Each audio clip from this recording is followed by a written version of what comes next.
तो आज first chapter है units and measurement. Units and measurement, units and measurement.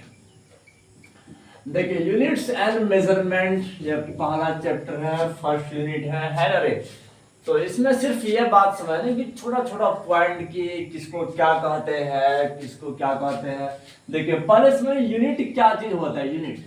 Unit जानते हो कि कोई भी फिजिकल क्वांटिटी रे। अब फिजिकल क्वांटिटी किसे कहते हैं कि कोई मेजरेबल क्वांटिटी जिसको तुम माप सकते हो, जैसे लंबाई को माप सकते हो, लेंथ को माप सकते हो, कि किसी के वेट को माप सकते हो, है कि नहीं।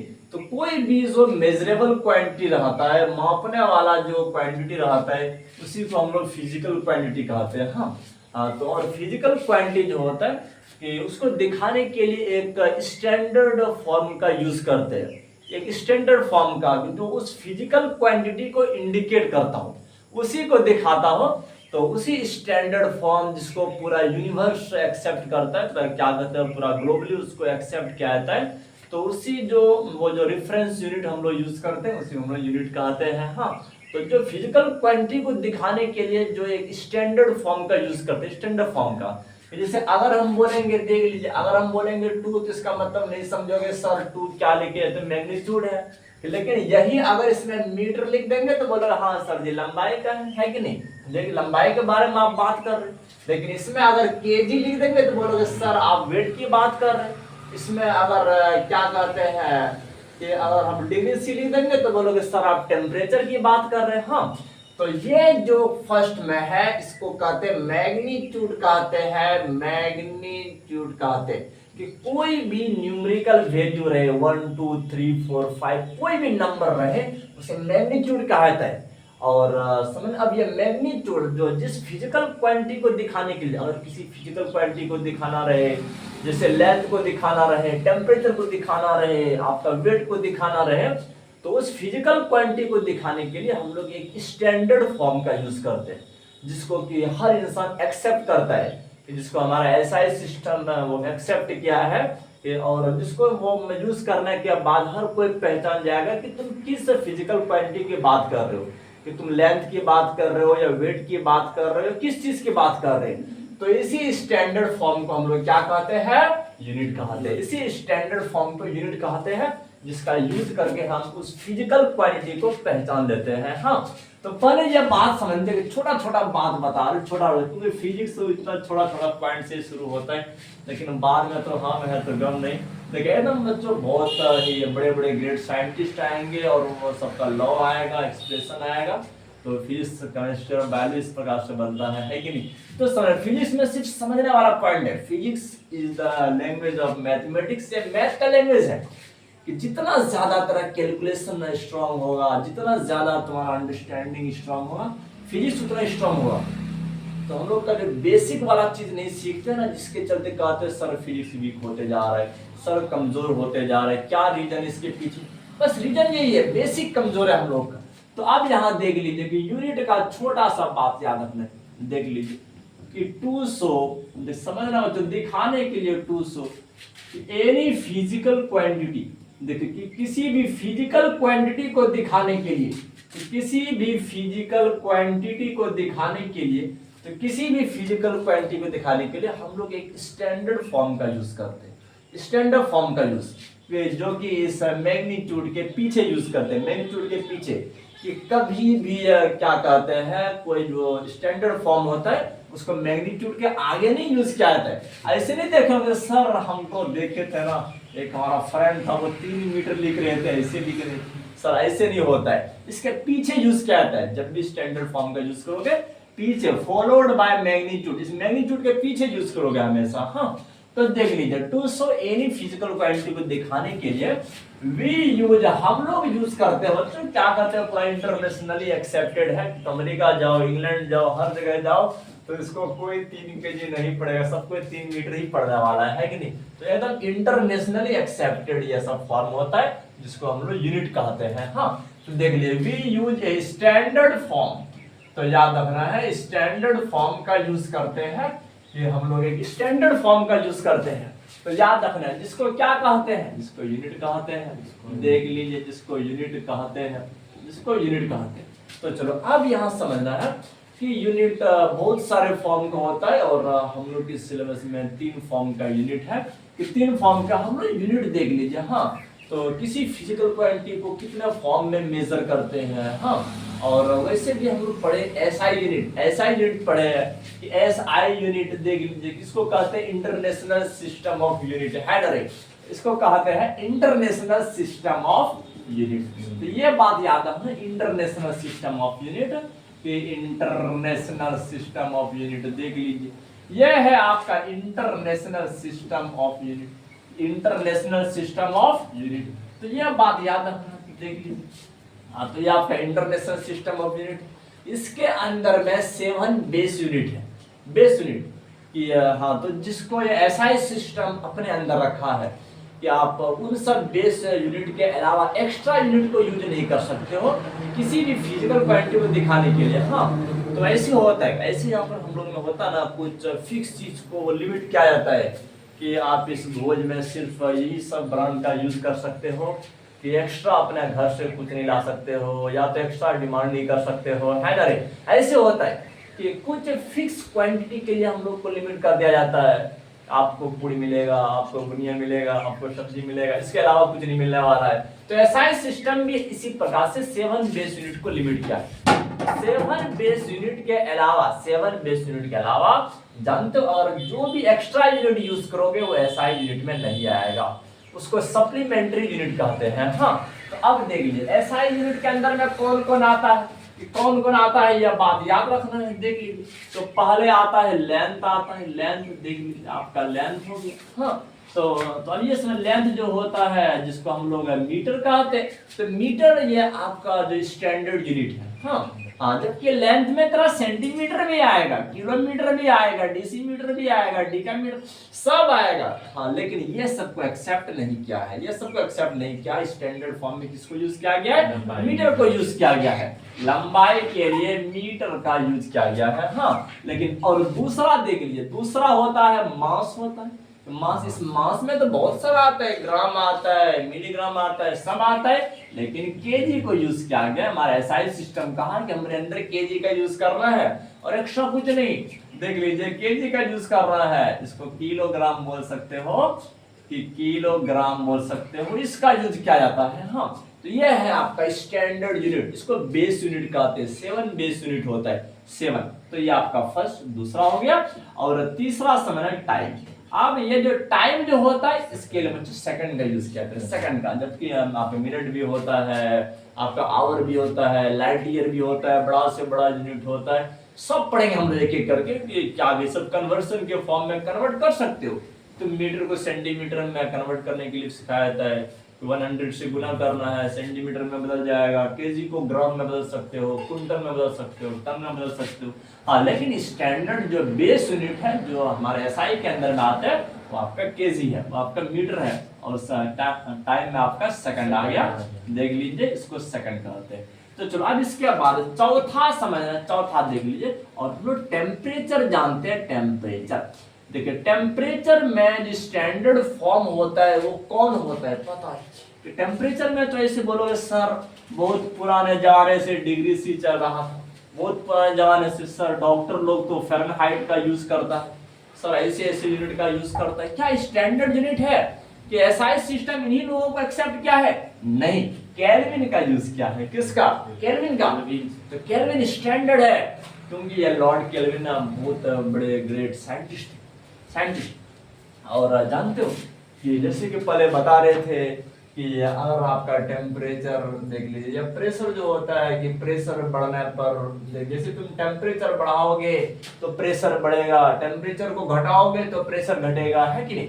तो पर एक्सपेरिमेंट इस पर चल रहे थे, हमारे बॉयल्स थे, इसके बाद चार्ल्स थे और ये लुजैक्स थे, हम भी उस टाइम में थे। अरे ये सब साइंटिस्ट ना तो इस तरह से एक्सपेरिमेंट कर रहे थे कि प्रेशर बढ़ेगा तो तुम टेम्परेचर बढ़ाते हो, प्रेशर बढ़ेगा, और टेम्परेचर घटाओगे प्रेशर घटेगा। हाँ, अब इसी तरह से कर रहे थे। लेकिन जो पहले चल रहा था, पुराने जमाने से डिग्री सी चल रहा था, पहले डिग्री सी। हाँ, देखिए अब टेम्परेचर को घटाने जा रहे थे, प्रेशर घटते जा रहा था। अब घटाते घटाते घटाते घटाते देखिए देखिए देखिए 0 डिग्री, देखिए आपका 0 डिग्री से आ गया 0 पर आ गया, लेकिन 0 पर भी जैसे आ गया टेम्परेचर 0 हो गया, फिर भी देख रहे थे आइडियल गैस कुछ प्रेशर ही लगा रहे थे। क्या ये कैसे हो सकता है? अरे टेम्परेचर 0 हुआ तो प्रेशर को भी 0 हो जाना चाहिए। देखिए क्योंकि बच्चों अगर हम बोलेंगे कि अगर तुम छक्का मारते हो हम भी छक्का मारते हैं, अरे जब हम आउट होते तुम भी आउट हो जाइए, बात ऐसे होता है। अरे अब समझ रहे हैं कि अगर टेम्परेचर घटाओगे प्रेशर घटता है, टेम्परेचर बढ़ाओगे प्रेशर बढ़ता है। तो जानते हो जब टेम्परेचर 0 हो गया तो प्रेशर को भी 0 हो जाना चाहिए, लेकिन अब प्रेशर नहीं हुआ है ना रे।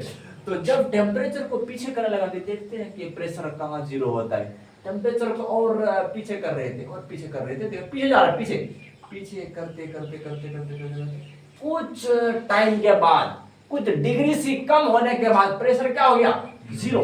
लेकिन टेम्परेचर जानते हो -273.15 डिग्री से पीछे जा चुका था। कितना पीछे जा चुका था? -273.15 डिग्री से पीछे जा चुका था। इस टेम्परेचर पर प्रेशर क्या हो गया 0 हो गया। तो हमारे लॉर्ड केल्विन चाचा थे, कहा हम ना बताते हैं तो हम ऐसा टेम्परेचर स्केल का डेवलप करेंगे जो 0 होगा तो प्रेशर भी 0 होगा। तो आप ये क्या बता दिए कौन सा का, हमारा नाम याद रख लीजिए केल्विन। देखिए मतलब याद रखना बच्चों, क्या नहीं कहना 0 केल्विन। तो 0 केल्विन बराबर कितना डिग्री से होता है? -273.15। हाँ तो बच्चों इसको कहते हैं एब्सोल्यूट टेम्परेचर। सच्चा टेम्परेचर है ना वो केल्विन जैसा टेम्परेचर है। देखिए 0 नहीं दिखा रहा था। तो आज भी हम लोग जानते हो, इतिहास गवाह है कि हमेशा डिग्री सी केल्विन से 273 पीछे हो गया है कि नहीं। तो आज भी हम लोग जानते हो जब भी बच्चों डिग्री सी को केल्विन में बदलते हैं ना 273 ऐड करना पड़ जाता है कि नहीं। बच्चों पीछे हुआ था वही हमारे चाचा के टाइम में, है कि नहीं। देख लीजिए कि जब भी तुम केल्विन में बदलना चाहते हो किसी भी टेम्परेचर को और वो डिग्री सी में है तो 273.15 जोड़ना पड़ जाता है। क्यों जोड़ते हो? कभी अपने सर से पूछे नहीं हो? ये कहानी तो वेदांत की कहानी था, है ना रे। बात ऐसे था, वो तो लॉर्ड केल्विन आए थे, वो एक्सपेरिमेंट कर रहे थे, 0 प्रेशर कर रहे थे।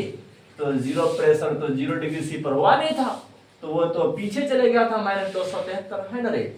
अच्छा ऐसे 9th क्लास में छोटे छोटे बच्चे क्या करते हैं, डिग्री सी को केल्विन में बदलने के लिए 273 जोड़ देते हैं, है कि नहीं। टेम्परेचर केल्विन में बदल गया है कि नहीं। तो चलो अब यहाँ देख लीजिए, इसीलिए टेम्परेचर का जो बेस यूनिट है वो डिग्री सी और फ़ारेनहाइट नहीं है, केल्विन है। क्या है? कि केल्विन है बच्चों, केल्विन है। देख लीजिए इसको केल्विन, ये हमारे चाचा जी थे लॉर्ड केल्विन। हाँ देख लीजिए। और 5वां यूनिट क्या होता है? 5वां याद रखना बच्चों, इलेक्ट्रिक करंट। तो इलेक्ट्रिक करंट, ये करंट जानते हो बहुत ज्यादा यूजफुल क्वांटिटी है। आज तो हम लोग का ये करंट इलेक्ट्रिसिटी दुनिया में छाया हुआ है, फैन चल रहे हैं करंट के चलते, है ना रे। हर तरफ में देख लीजिए हमारे न्यूरॉन माइक्रो एम्पियर में करंट बनाते हैं। क्या कहते हैं इलेक्ट्रिसिटी देख लीजिए, कभी कभार 1000 ऑफ एम्पियर करंट बनता है थंडर स्टॉर्म के टाइम में, जब बादल टकराते हैं उस टाइम बहुत ज्यादा करंट बनता है, जानते हो। देखिए सबसे पहले स्टार्टिंग टाइम में क्या हुआ था कि वो जो आयनोस्फीयर जो होता है, आयनोस्फीयर पता है, देखिए ज्योग्राफी वाले सर पढ़ाते होंगे कि पॉलीस्ट्रेटोस्फीयर होता है, आयनोस्फीयर होता है, अरे ऐसे होता है आयन मंडल।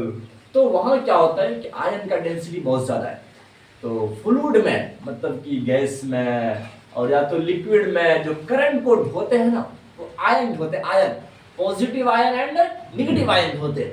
लेकिन बोलोगे सर सॉलिड में एंड सॉलिड में कौन सा जिम्मेदार है करंट को ढोने के लिए? उसमें इलेक्ट्रॉन, फ्री इलेक्ट्रॉन। हाँ तो सॉलिड में अगर करंट जा रहा है तो फ्री इलेक्ट्रॉन की चलती, अगर लिक्विड में जा रहा है तो आयन की चलती। उसमें पॉजिटिव आयन होता है, नेगेटिव आयन होता है कि नहीं। तो ये सब करंट को कैरी करते हैं। तो चलो अब ये जो क्या इलेक्ट्रिक करंट का जो यूनिट निकाले थे, वैसे तो हमारे father of electricity Michael Faraday होते हैं, है कि नहीं। हाँ लेकिन हम वो चाचा तो कुछ और काम किए थे।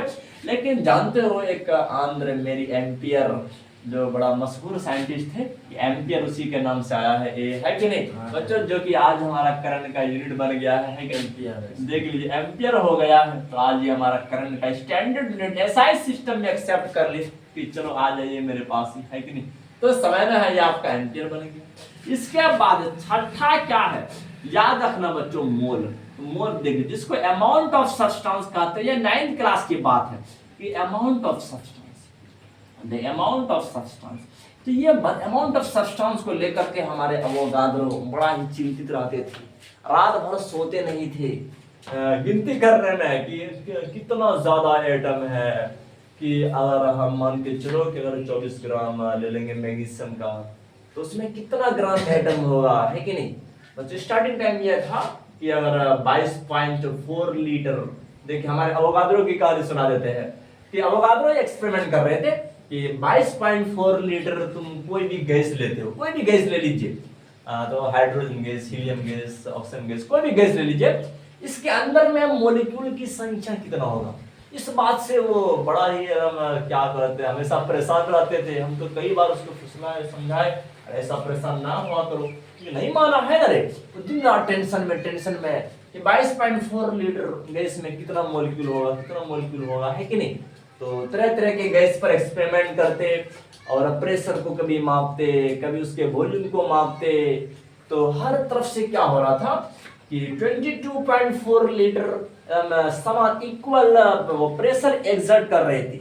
हाँ, तो अगर टेम्परेचर कांस्टेंट रहे तो और बाकी वॉल्यूम कांस्टेंट रहे, हाँ, तो टेम्परेचर कांस्टेंट रहे और वॉल्यूम कांस्टेंट रहे, तो अगर गैस इक्वल अमाउंट में है तो अपने दीवार पर इक्वल प्रेशर लगाते, कोई भी गैस रहेगा तो। और खास करके जब 22.4 लीटर लेते ना, तो वो अपने दीवार पर इक्वल प्रेशर लगाते थे। तो अवोगाद्रो ने इस क्वांटिटी के लिए मोल यूज कर दिया। देख लीजिए क्या यूज कर दिए, मोल। हाँ, तो और समझ रहे, और ये भी बता दिए कि 22.4 लीटर जो होता है कि इसमें जो एटम की जो संख्या होता है, नंबर होता है, वो बहुत ज्यादा होता है, बहुत ज्यादा। और मॉलिक्यूल रहे, आयन रहे, एटम रहे, बहुत ज्यादा होता है कि वो तुम लोग पढ़े होंगे बचपन क्लास में।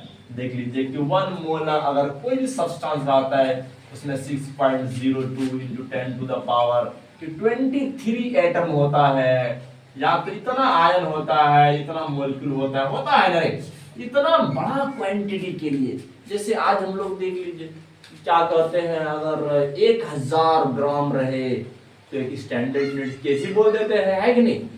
बच्चों हम लोग कभी नहीं बोलते हैं कि हमको 2000 ग्राम चीनी दीजिए, ऐसे कभी नहीं बोलते। सर इतना बड़ा कौन बोलता है, सर 2 केजी बोलिए ना, आप क्या दम छोटा छोटा बात को बड़ा करके बोलते हैं, है ना रे।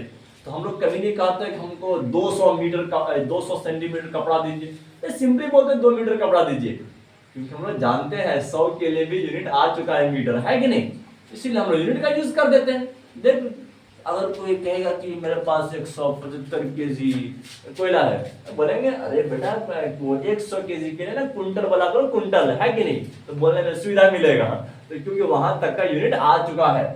तो समय ना जितना जैसे एटम को देखे तो हर एटम ऐसे बिलियन ट्रिलियन से भी आगे भाग रहा था, 10 to the power 23 जा रहा था।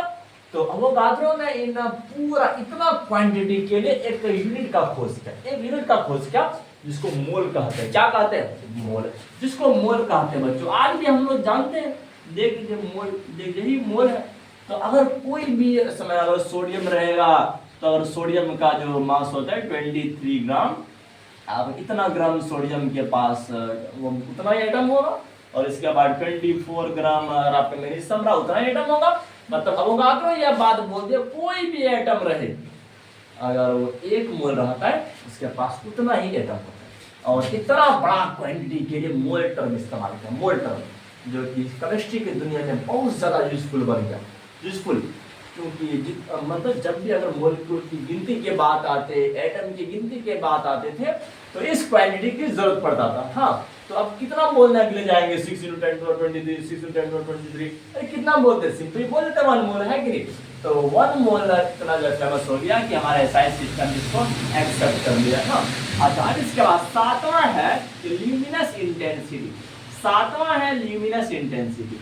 अब सर जी ये क्या चीज होता है, ल्यूमिनस इंटेंसिटी क्या चीज होता है, बड़ा टफ वाला बात बोल दी, समझना है। देखिए अब ल्यूमिनस इंटेंसिटी क्या होती है, यह बात बताते हैं कि देखिए अगर मान के चलो मेरा लाइट जल रहा है, मेरा जो टॉर्च का लाइट है जल रहा है, हाँ, और समय है एक हम एंगल का नाम बताएंगे जिसको सॉलिड एंगल कहते हैं।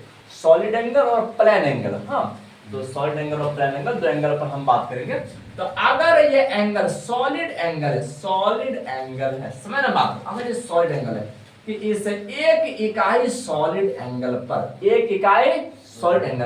कि ये जो रेडिएशन जो आ रहा है, कि याद रखना है इसका कितना पावर, जो रेडिएशन का कितना मात्रा बोल सकते, कितना मात्रा कि इस एक यूनिट सॉलिड एंगल से टकरा रहा है, उसको कहते हैं ल्यूमिनस इंटेंसिटी। मतलब समझना है किसी खास डायरेक्शन में कि एक यूनिट सॉलिड एंगल पर, सॉलिड एंगल पर कितना रेडिएशन टकरा रहा है, कितना पावर में रेडिएशन टकरा रहा है, तो उसी क्वांटिटी को कहते हैं ल्यूमिनस इंटेंसिटी।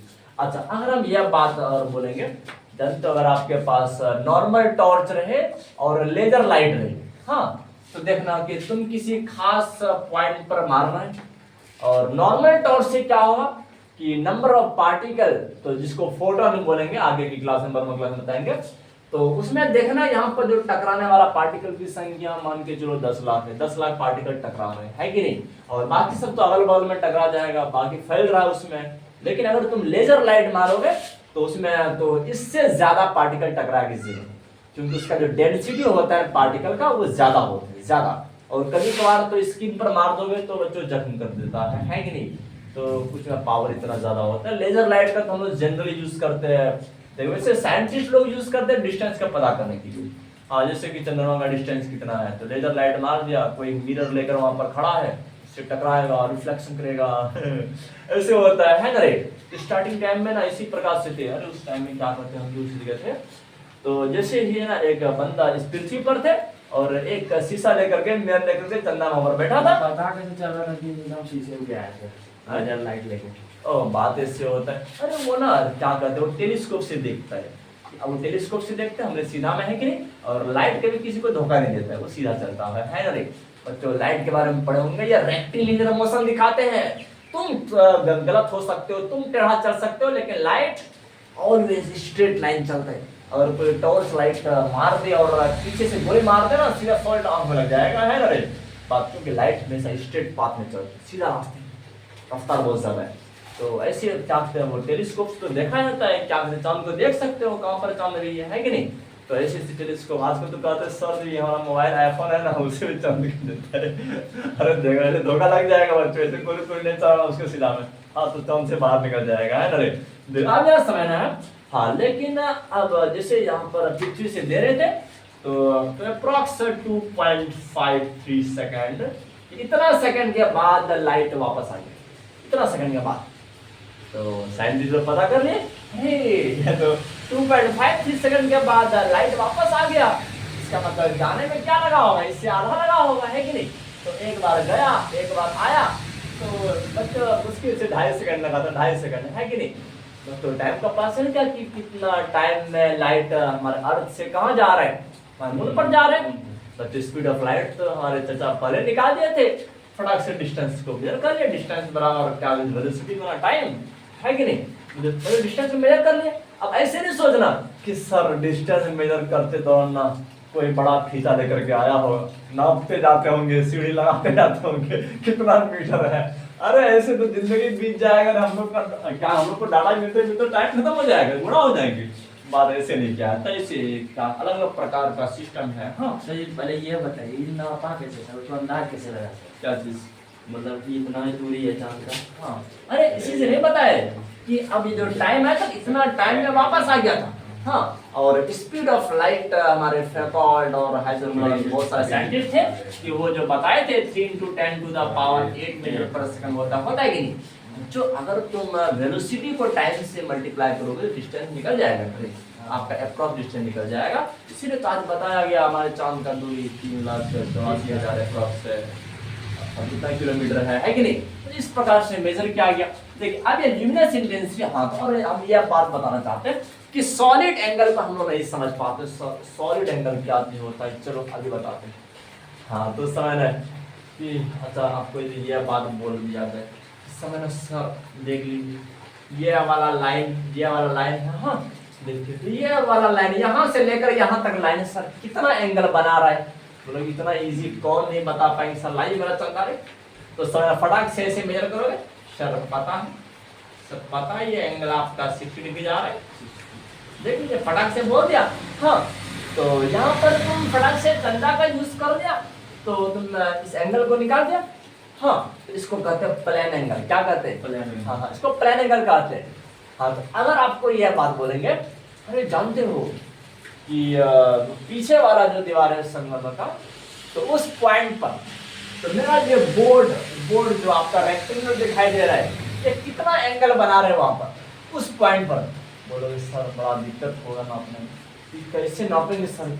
अरे बोलेंगे अरे टेंशन नहीं लो, यहाँ से एक लाइन खींचो उस पॉइंट पर मारो, उस पॉइंट पर, उसके बाद यहाँ से एक लाइन खींचो उस पॉइंट पर मारो, वहां से खींचो, वहां से खींचो। बोलोगे सर पता है, बोलना इजी होता है, करना नहीं। इसका एंगल जानते हो कैसा बनेगा?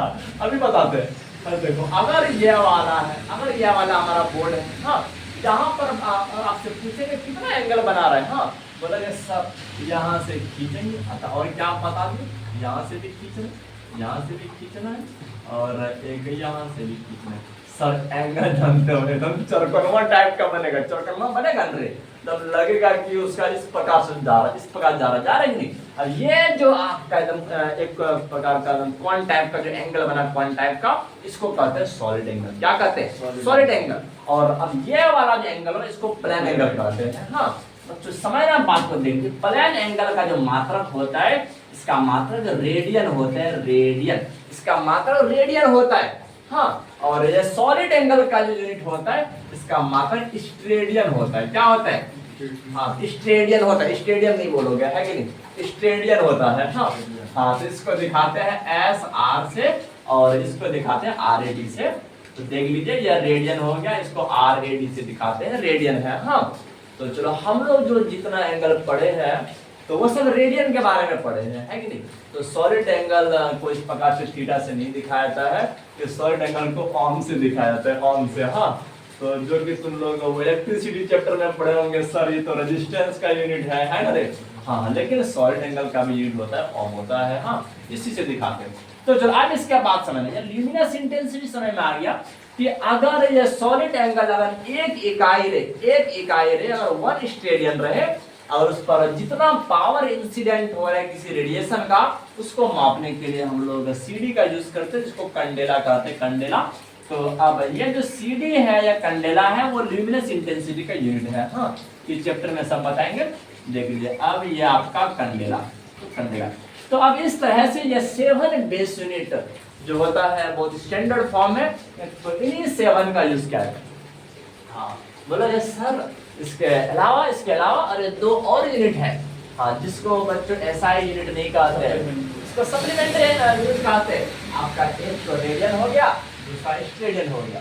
ये दोनों जो आपका प्लेन एंगल है और सॉलिड एंगल है, इन दोनों को कहते हैं सप्लीमेंट्री यूनिट। हाँ तो यह कभी कभार यूनिट होता है, एसआई यूनिट में नहीं आता है। देखिए अब यहाँ पर ध्यान दो, और 2 यूनिट होता है, इस पर जगह की कमी हो रहा है, सर कहाँ लिखा है कहाँ नहीं, तो इसी लिख देते हैं बॉक्स बना करते हैं कि यहाँ पर 2 एंगल जिसको सप्लीमेंट्री एंगल कहते हैं, एक समझना हो, एक तो आपका प्लेन एंगल हो गया, एक तो आपका प्लेन एंगल हो गया कि जिसको कहते हैं हम लोग रेडियन कहते हैं, और दूसरा सॉलिड एंगल हो गया, सॉलिड एंगल हो गया जिसको हम लोग स्टेडियन कहते हैं, एसआर से यूज करते हैं। हाँ तो एसआर से यूज करते हैं। तो यह सब डाटा को याद रखना है, देख लीजिए। हाँ इसमें बता दीजिए, कोई प्रॉब्लम मत समझने मेरे, ऐसा बात तो कुछ लिखे नहीं है, तो सिर्फ तो यूनिट के बारे में बताया है। हाँ तो इस तरह से क्या करते हैं, हर स्लाइड को समझोगे